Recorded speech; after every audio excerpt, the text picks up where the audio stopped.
नमस्कार, आप देख रहे हैं न्यूज 24। आपके साथ मैं हूं रवि ठाकुर। शुरुआत करते हैं बड़ी खबर से। गृह मंत्रालय ने दूसरे राज्यों में फंसे मजदूरों और छात्रों को ट्रेन से ले जाने की अनुमति दे दी है। इसके लिए राज्यों को रेलवे बोर्ड के साथ संपर्क कर योजना बनानी होगी। आज से ही शुरू की जाएगी ये श्रमिक स्पेशल ट्रेन। आज गृह मंत्रालय ने आदेश जारी कर उन लोगों की आवाजाही की अनुमति रेल द्वारा भी दी है जो लॉकडाउन की वजह से फंसे हुए हैं, जैसे स्टूडेंट्स, माइग्रेंट लेबर, टूरिस्ट और पिलग्रिम्स। इसके लिए संबंधित राज्य सरकारें एवं रेलवे बोर्ड उचित व्यवस्था करेंगे और सभी हेल्थ प्रोटोकॉल्स का अनुपालन सुनिश्चित करेंगे।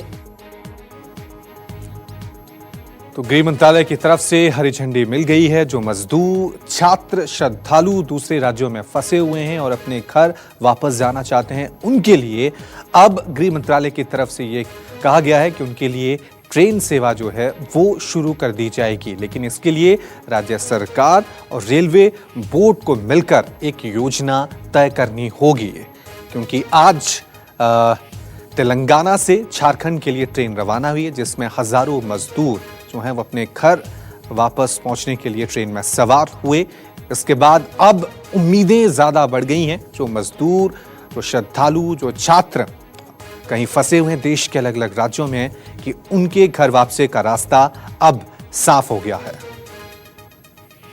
चलिए इस खबर पे और ज्यादा अपडेट के लिए सीधा रुक करते हैं हमारे वरिष्ठ सहयोगी कुंदन का। कुंदन, अब गृह मंत्रालय ने हरी झंडी दे दी है और तमाम लोग जो अलग अलग राज्यों में फंसे हुए हैं और घर जाना चाहते हैं, उनके लिए अब गृह मंत्रालय ने कह दिया है कि रेल सेवा शुरू कर दी जाएगी। लेकिन इसके लिए योजना बनानी होगी राज्य सरकार और रेलवे बोर्ड को। देखिए, बिल्कुल रवि, ये बात बहुत पहले से साफ कर दी गई थी, क्योंकि जिस तरीके से गृह मंत्रालय का आपने परसों देखा था बयान, जिसमें कहा गया था कि आप रोड से मूवमेंट कर सकते थे, लेकिन कई राज्य सरकारों ने कहा था कि चूंकि 1000, 1200, 1500 किलोमीटर अगर दक्षिण के सुदूर शहर की बात करें तो वहां से बस में लाना, राज्य सरकारों के पास इतनी बसें नहीं है, संभव नहीं है, तो ट्रेन को इन्वॉल्व किया जाए।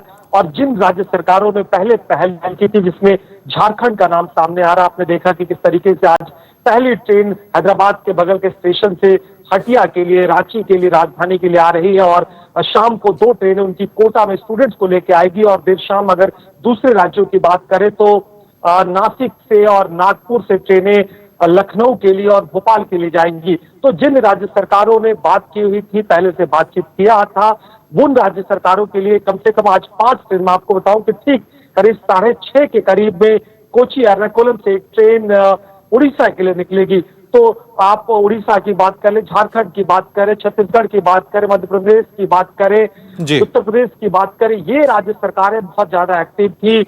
और मुझे लग रहा है कि जब इस तरीके की सेवा शुरू हो जाएगी तो बाकी के स्टेट्स भी इस तरीके की आगे आएंगे, क्योंकि जो सबसे ज्यादा जो मजदूर फंसे हैं, अगर आप मोटे आंकड़े की बात करें तो बिहार का नंबर पहला आता है, और बिहार के बाद उत्तर प्रदेश का नंबर चूंकि जनसंख्या के लिहाज से बहुत बड़ा है, इसके बाद फिर कुछ खासकर उत्तर भारत के ज्यादातर राज्यों में ऐसे लोग फंसे हुए। लेकिन 2-3 बहुत महत्वपूर्ण बातें आपको मैं बता दूं कि ये ट्रेनें नॉर्मल ट्रेनें नहीं है। इन ट्रेनों में जो यात्री जाएंगे वो यात्री उस स्टेट के नोडल अधिकारी जो कि दूसरे स्टेट से कोऑर्डिनेट करेंगे, उनके सहारे लेके चलेंगे, और जो नाम देंगे, जो भी वो तय करेंगे, उनको सोशल डिस्टेंसिंग मेंटेन किया जाएगा। और यात्रा के दौरान उन्हें खाने पाने की व्यवस्था जिस राज्य सरकार के लोग जा रहे हैं उनको करना पड़ेगा। एक और बता दूं कि कुंदन, यही सवाल अब जब से गृह मंत्रालय ने आदेश दे दिया, अनुमति दे दिया राज्यों को और रेलवे बोर्ड को, जो लोग फंसे हुए हैं, जो मजदूर फंसे हुए हैं, अब ये जो स्पेशल ट्रेनें चलेंगी, इनके लिए उनको कहां से आज्ञा लेनी होगी? क्या टिकट बुकिंग होगी? उसका खर्चा कौन उठाएगा? अभी बहुत सारे ऐसे सवाल हैं। क्या टेस्टिंग जहां से ये चलेंगे वहीं पे शुरू हो जाएगी या जिस राज्य में जाएंगे वहां पे होगी? बहुत सारे ऐसे सवाल हैं जिनके जवाब अभी नहीं मिले हैं। तो अभी क्या प्रक्रिया होने वाली है? क्या कुछ जानकारी मिल पा रही है? देखिए, जब करीब 3 से 4 दिन पहले राज्य सरकारों ने ये घोषणा की थी, माफ कीजिएगा, गृह मंत्रालय ने, तो ये तय हो गया था कि हर राज्य के लिए हर राज्य ने एक नोडल अधिकारी नियुक्त कर दिया था। मसलन अगर बिहार की बात करें, उत्तर प्रदेश की बात करें, छत्तीसगढ़ की बात करें, मध्य प्रदेश की बात करें, ज्यादातर जो फंसे हैं, दिल्ली में फंसे हैं, महाराष्ट्र में फंसे हैं, गुजरात में फंसे हैं, आंध्रा में फंसे हैं, तमिलनाडु फंसे हैं, उन राज्यों के नोडल अधिकारी के पास उन राज्यों में जो लोग फंसे हैं अपना रजिस्ट्रेशन कराएंगे, स्टेशन के बाद उनका एक मोटा मोटी सर्वे किया जाएगा कि ज्यादातर यात्री कहाँ जा रहे हैं और किस चरण में उनको ले जाया जाएगा, और उन जिनके राज्य के मजदूर, जिनके राज्य के स्टूडेंट फंसे हैं, वो सूची वहां के राज्य को देंगे और वहां के राज्य रेलवे को अधिकृत करेंगे। और आज जैसा आपने देखा कि आज सुबह जो 5 बजे ट्रेन चली है, उन यात्रियों को उनकी जो सूची थी वो बहुत पहले शॉर्टलिस्टेड कर दी गई थी और देर रात 3 बजे के करीब में उनको स्टेशन परिसर के बाहर लाया गया, सोशल डिस्टेंस मेंटेन करके उनको रखा गया, उनको मास्क बांटा गया, उनकी पानी की बोतल दी गई और उनको ये बताया गया कि यात्रा के दौरान भी आप एक डिस्टेंस मेंटेन रखिएगा। खाने के पैकेट दिए गए और उनकी एक बेसिक थर्मल स्क्रीनिंग और एंटीबॉडी टेस्ट करने के बाद उनको अलाउ किया गया है। इसके बाद जो राज्य अपने जाएंगे, जिन स्टेशनों पर उतरेंगे, वहां पे जो डिस्ट्रिक्ट एडमिनिस्ट्रेशन है या राज्य सरकार के लोग उनको क्वारंटाइन करेंगे, उनकी जांच करेंगे और उनको जितनी जरूरत पड़ेगी होम क्वारंटाइन से लेकर मास क्वारंटाइन से लेकर, और उनको जरूरत पड़ेगी तो आगे हॉस्पिटल से जो भी कोविड के निश्चिंत अस्पताल है। तो एक पूरी प्रक्रिया के तहत रेलवे का मात्र रोल इतना है कि आप मुझे यात्री दे दे, आप मुझे डेस्टिनेशन बता दे, हम आपकी पूरी कर दें। और जहां तक इसका किराया है, माना जा रहा है कि गाइडलाइन आएगी, जिन राज्यों के लोगों को वो राज्य रेलवे ढो रही है उन राज्यों को देना पड़ेगा। फिलहाल गृह मंत्रालय का आज के नोटिफिकेशन में बहुत साफ कहा गया कि दोनों राज्य मिलकर व्यवस्था करें। तो टोटल 3 एजेंसीज इन्वॉल्व है इस पूरे घटनाक्रम में। पहली एजेंसी जिनके लोग हैं और दूसरे राज्य जहां पे फंसे हैं, और तीसरी रेलवे जो उनको बीच में लेके आएगी। ये बात सही है कि अगर वॉल्यूम की बात करें तो एक पूरी फुल स्ट्रेंथ की ट्रेन में, हालांकि सोशल डिस्टेंस मेंटेन करते हुए 1200 के करीब में औसतन लोग आ रहे हैं। और मुझे लग रहा है कि बसों से तुलना करें तो कहाँ 30 से 40 बसेस, तो एक एक बार में 100 बसों के करीब की जनसंख्या लोगों।